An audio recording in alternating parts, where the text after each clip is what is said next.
This is Greg Martin, and I am joined once again by Larry Nichols. Larry and I have been discussing some very highly interesting topics. Some of you may find this to be very highly controversial. Others of you may find this to be the possible issue that, or the possible solution that would help solve this nation's problems. I know Larry has put a great deal of thought into this. Again, this is highly controversial.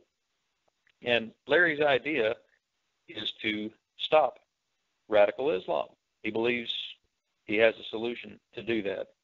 And he told me about this, and I believe that not only does he want to share it with you, he needs to share it with you. So without further delay, we bring you Larry Nichols. Larry, thanks for joining us this afternoon. You bet, Greg. Let me say to all those that listen, you made the comment that this may very well be the solution to the radical Islamic problem. It is, I think, a solution, not necessarily the solution. But you know, Greg, as you and I have talked, and I hear it all the time, I don't know why anybody just won't say it. Just say it. Islam, radical Islam, those people want to kill us. Do you understand that, folks? ISIS, ISIL, Al-Qaeda, those people want to kill us. Now, I'm going to give you some numbers to think about before I give you my concept of a way to kind of stop it, or at least try to stop it. Brigitte Gabriel, she's a Muslim lady. She's got a group going around trying to tell people of this country and our leaders the truth about what is going on in the Nation of Islam, in this group known as radical Islamists. She says 25% of the Muslims, of the Islamic people, are fundamentalists. 25%. Now, I know everybody is told by Obama and people all around that, hey, they're peace, love, dope. They're just like us. No, they are not. And I'm going to give you some facts that were on Fox News, on CNN News earlier today. Did you know, Greg? Did you know that in Jordan is a Middle Eastern country. However, other than Israel, it's one of our probably closest allies. They are good people, so to speak. Did you know 86% as of last month, Greg, 86% agree with Sharia law that if a Muslim converts to Christianity, they should be killed. 86%. That is unbelievable, Larry. Yeah, unbelievable. Yeah. Pakistan, 82%. I mean, this is of their people. This is of rank and file people. And that's why I've tried to tell people, Greg, good God, Muslims believe in the Quran, and the Quran is Sharia law. And in Sharia law, there are all these kind of little kinky things.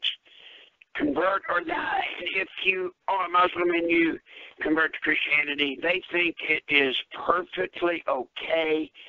No, they believe, according to the Quran, it must be that you are killed. Now, I'm sick and tired of every day waking up, holding my breath when I turn on the television,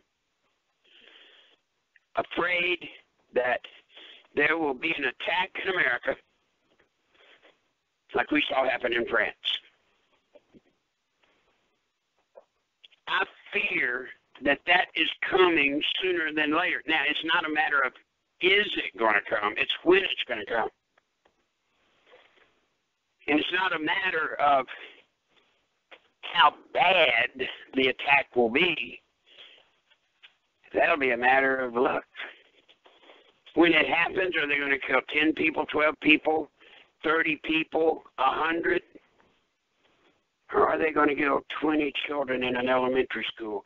You see, to these animals, the fundamental Islamists, to them killing our children, our grandchildren, there's nothing more than stepping on roaches.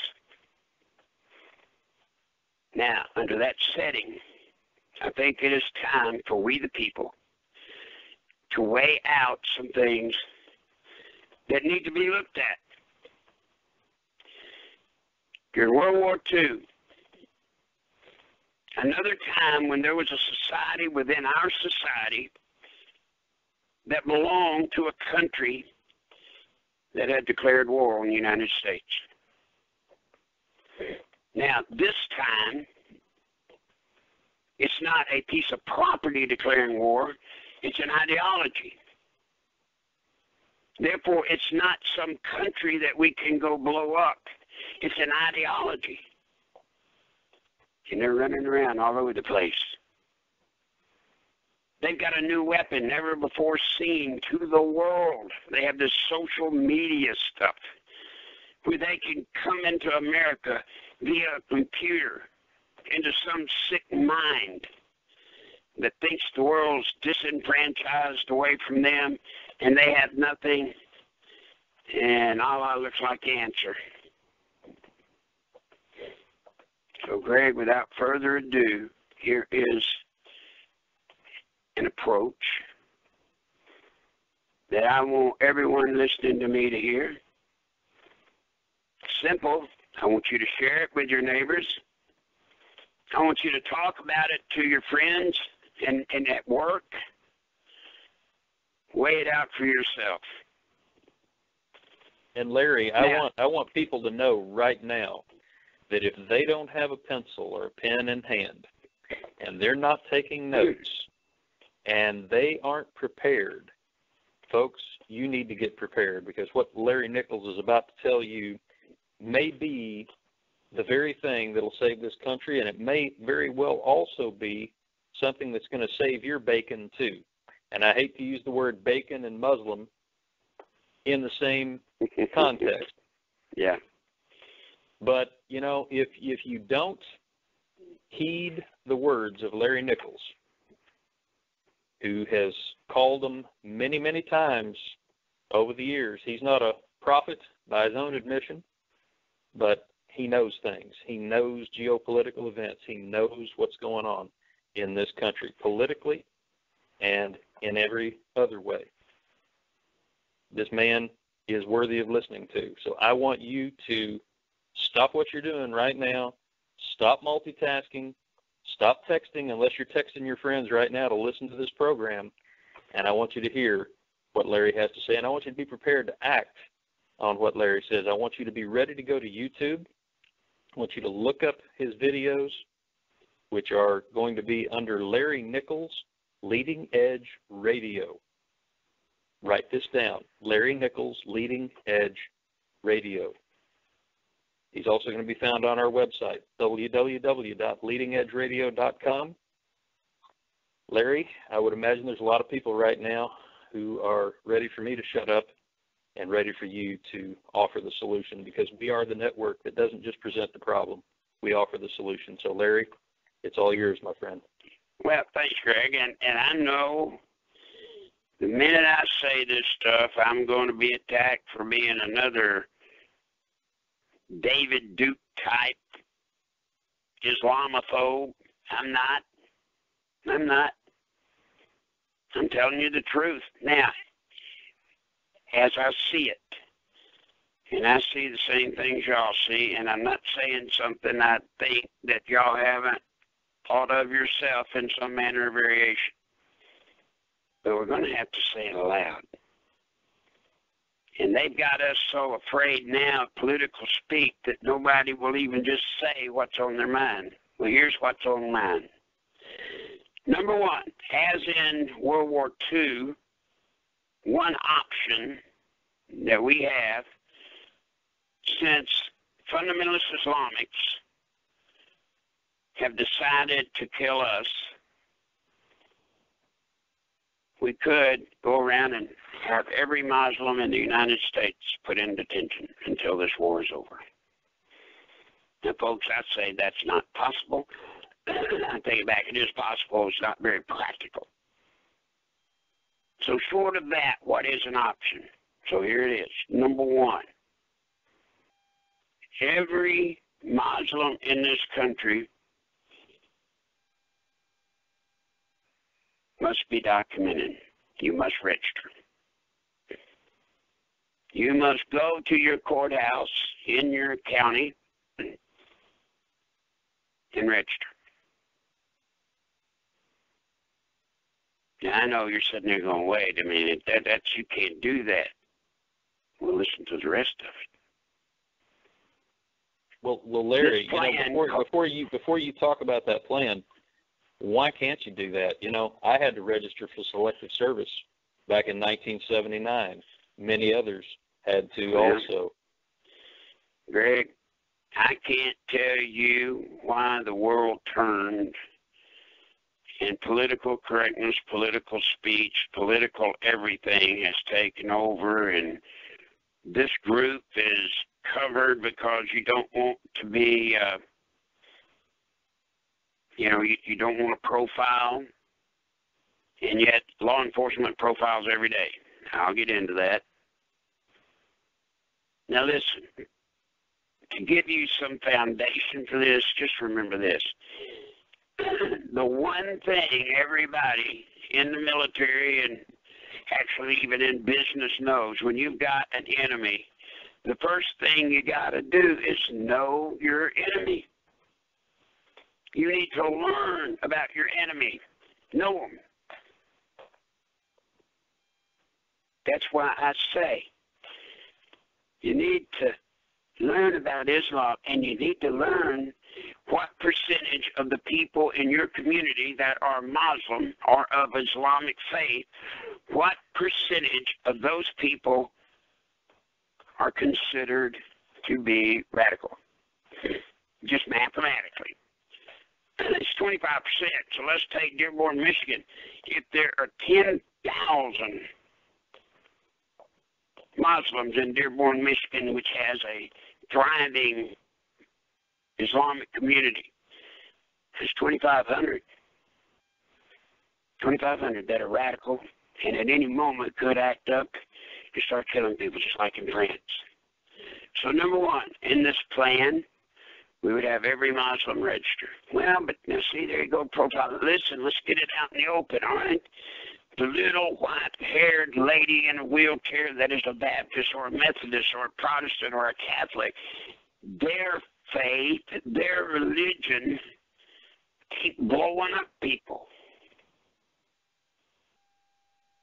God, the people that are blowing us up all over the world, and they're blowing up their own people just to get at us, are fundamental Islamics. Now, every Muslim in this nation must register. Then, anytime 2 or more followers of Islam gather to discuss their religion, to have a prayer service, or to whatever, anytime 2 or more gather or go to a mosque, an official will be there. No, he will not be there covertly.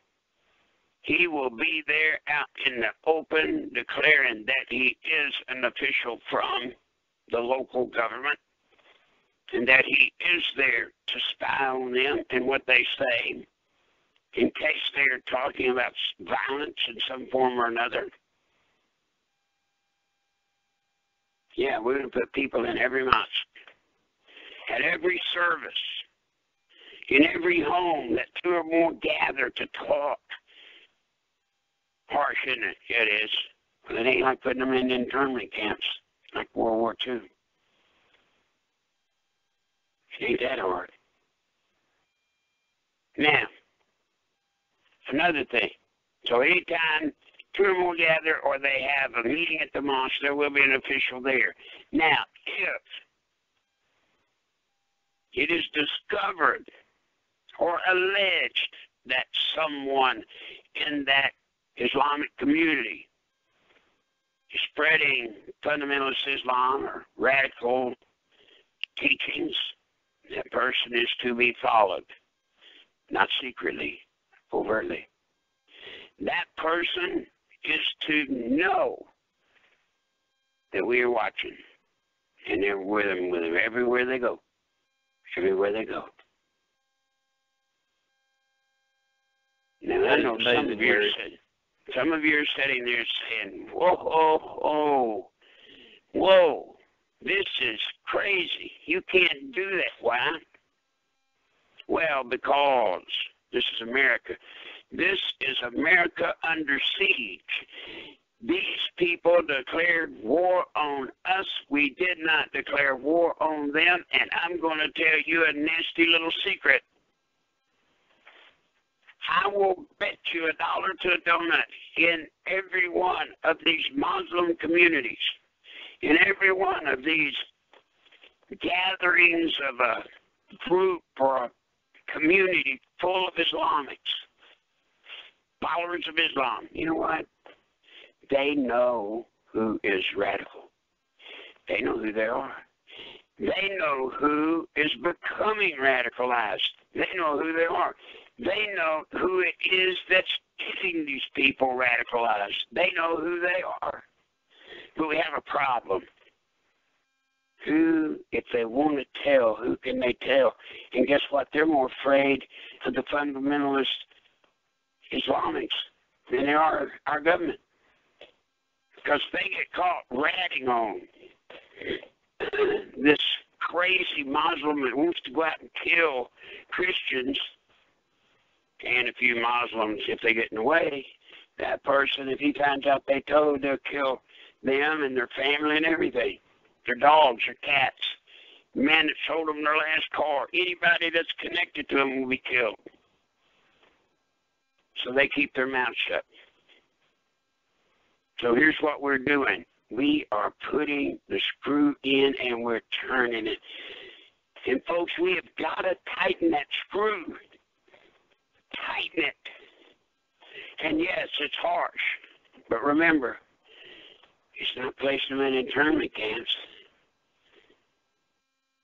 And I tell you what, to every follower of Islam in this nation, if this plan is too hard for you, you don't like it. It's not fair. If that's what you think, leave. Go back to your country of origin. But I will tell you what's not fair. You follower of Islam that thinks this is too harsh, how dare could a man propose something like this? Let me tell you what I fear every day. That one of your fundamentalist Islamic nutbags, follower of this fake God, this mythical character, I wake up every day afraid and fear for my grandbabies. I fear for their lives. And I'll tell you something else, all you people that hear me. I fear that if my grandbabies are not hurt or killed, that yours will be. Somebody's children are going to be hurt or killed, not if, when. And when that happens, I say to every person hearing my voice, I carry the weight, me. You can turn your head and say, well, I didn't have anything to do with it. Well, as of today, folks, you do have something to do with it. As of today, We either protect our way of life, our families, our communities, or we have something to do with it. And we carry the weight. And it's a shameful weight. Now, some of you say, well, you can't do that under law. Let me tell you something, folks. In case you don't know, we're in a war. Ask any of the soldiers coming back from Iraq and Afghanistan. Ask any soldier from Vietnam, World War II. When you're in a war, things change. Things are not the same. It's hard. It's harsh. It's horrible. And it's not pleasant. But there is one rule of war. You place your enemy in submission, or you will be in submission. And as of right now, to everybody hearing my voice, I feel like my country, I feel like my being is being put in submission. And there doesn't seem to be anything I can do. Because I've got a Washington that don't want to do nothing. They're getting paid by these Muslims. They're criminals in Washington. And they're setting back. They will do nothing to protect us. They won't protect the border from illegal Mexicans coming across with guns and drugs. And they won't protect us from fundamentalist Islamics that solely plan to kill us. And as many of us as they can, and it matters not age. As a matter of fact, they would love nothing better to place us in this horrible fear of slaughtering children. Now, if you think this is hard, if you think I sound like a nutbag, fine, I can live with that. But I'll tell you what, you remember this day. You remember, this is designed, if the Muslim people in this country want to live the American dream and want to be Americans, then help us. Drive the fundamentalists out of your communities and tell us who they are. Don't tell Washington. Don't tell Holder. Tell your county sheriff. And I would suggest everybody that hears this, get your state legislator to listen to this talk that I'm doing right now. And they ought to look at modifying their state laws to facilitate something like this. And you say, well, you can't do it under law. Oh, it'll violate every constitution. Let me tell you, you ever heard of RICO? Huh? You ever heard of Title 18? Title 18 is used against organized crime syndicates, organized crime syndicates. What do you think these Muslims are? They're criminals, and they're organized. If we can choke this Islamic community, which is the society to which this criminal version comes out of. If I were talking about Methodists, I'd say we do the same thing to Methodists. If I were talking about Catholics, I'd say, but we're not. We're talking about knowing our enemy. Step one of knowing the enemy. They come from the faith, religion, whatever you want to call it, of Islam. And they're fundamentalists. And the people in these communities in this very country know who they are. And we've got to make them turn them over to law enforcement, and we've got to make law enforcement arrest them and prosecute them. Now, the law's there. RICO, Title 18. It's there. It's there. And yes, it is going to be considered profiling. Well, it's time we stop looking at people that we know are not blowing us up and start looking at the people that are. And if they don't like us looking at them, I'm sorry, go home. Now, I'll say more about this, but as for now, I want you just to take the basic premise that I have given you.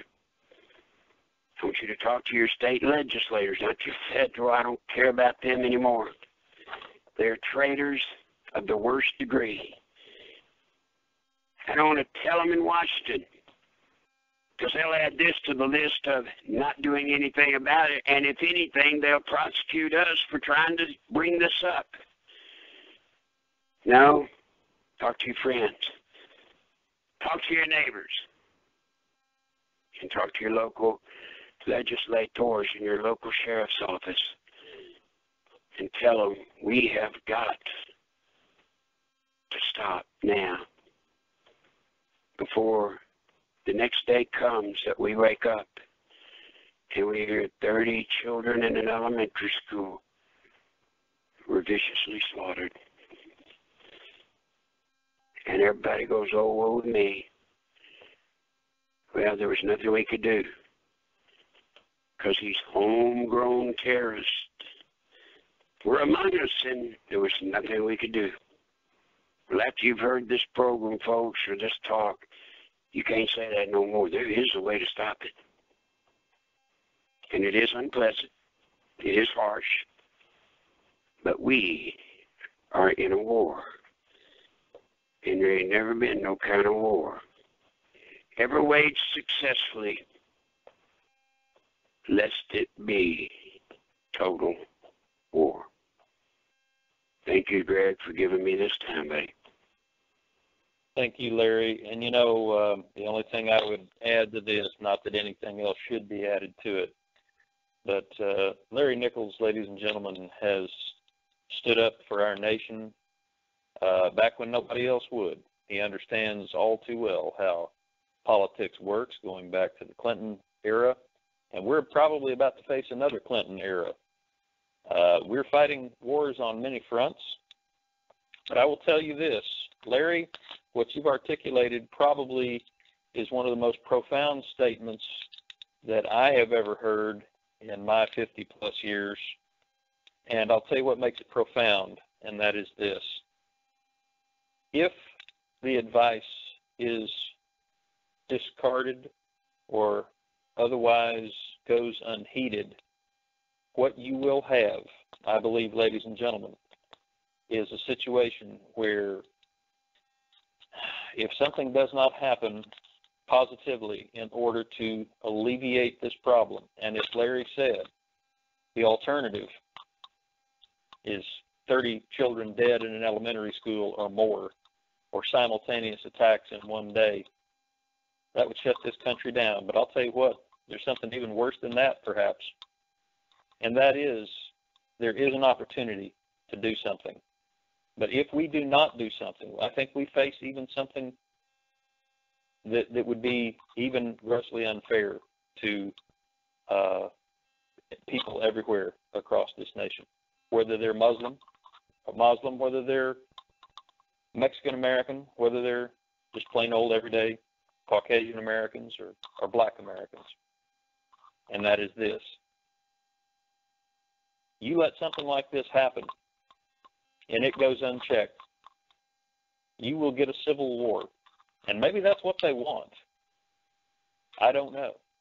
But I do know this, that if the Muslims have a much better chance under what Larry's just suggested, as they ever will if one of these events happens, because at that point in time, don't think for a minute you'll be able to go to your local Walmart store or your local grocery store wearing a burqa.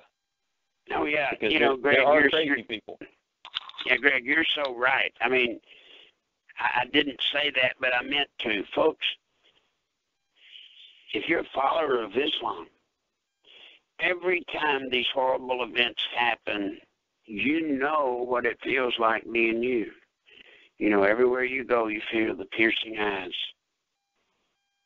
And folks, I'm telling you, as they happen and they get more and more highlighted, you followers of Islam, help us. Help us. Drive these people out. And if you don't, this plan, I guess, that you've heard me lay out, you will hope that's the plan our government puts in place. because the other one is worse. And that's even if our government gets a chance to put a plan together if another major event happens. You don't want the people of this nation. We're not Europe, guys. This ain't Europe. This ain't France. This ain't Germany. This ain't England. This is America. And when it snaps, and it is not far from snapping, be careful. And Greg, I guess we've taken enough time of the people listening, but I do hope they spread this around and have everybody they can listen. And just think about it before you discard it offhand, out of hand. It's before you just say, oh, that guy's a nut. I want you to think about what I've said here. Use the analogies you need to use for you. Just think, please, think about what I've said. And think about the truth. If you're a Muslim, you know in your community what people are radical. And you know which ones are becoming radicalized. Help us.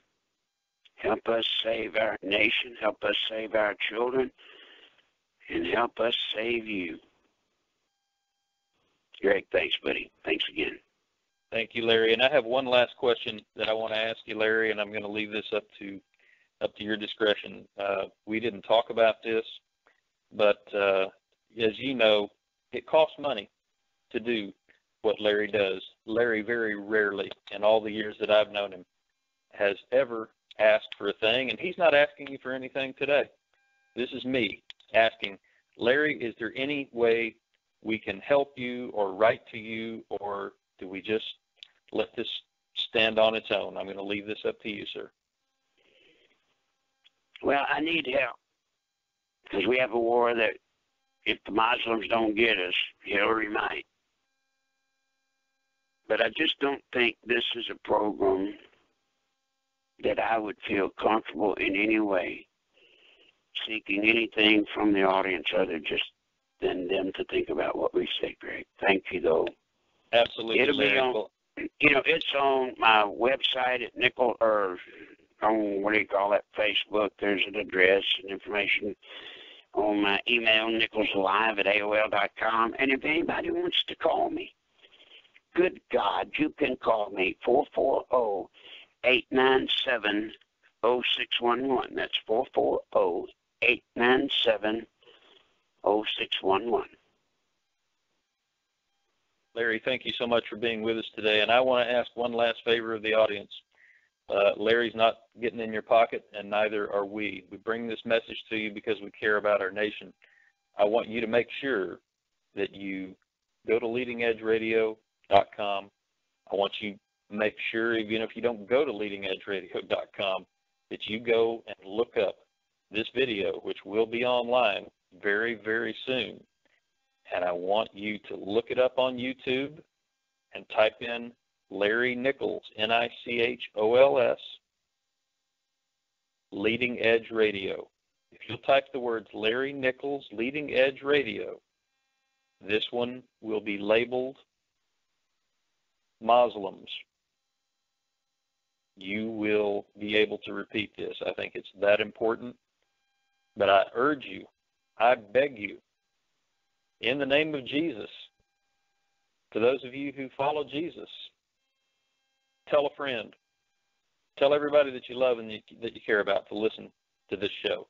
It's not going to cost you anything, but your inaction might cost you or someone you know your very life. Larry, thank you again for being with us. God bless our listening audience. This is a Leading Edge Radio Network special. I've been joined today by Larry Nichols.